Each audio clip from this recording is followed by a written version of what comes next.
اگر آپ کا دوست آپ سے ناراض ہو چکا ہے، آپ سے دور ہو چکا ہے، آپ اپنے دوست کو پھر سے اپنے قریب لانا چاہتے ہیں، اپنی دوستی کو پھر سے قائم کرنا چاہتے ہیں،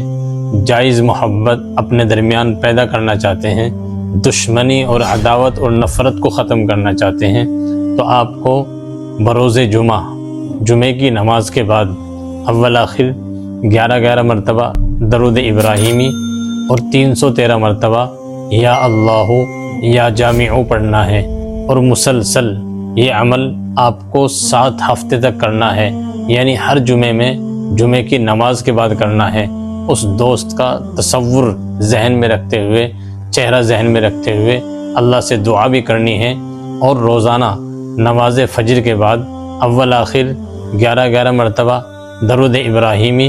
اور 101 مرتبہ قرآن کریم کی سورۃ الانفال کی آیت نمبر 62 کو پڑھنا ہے اور اللہ سے دعا کرنی ہے۔ انشاءاللہ آپ کا دوست دوبارہ سے آپ کے قریب آئے گا، آپ سے محبت کرنے پر مجبور ہوگا، اور آپ کے دل میں اس کی عزت ہوگی، اس کے دل میں آپ کی عزت ہوگی، دوبارہ کبھی دشمنی نہیں ہوگی، عداوت نہیں ہوگی، نہ اتفاقی نہیں ہوگی۔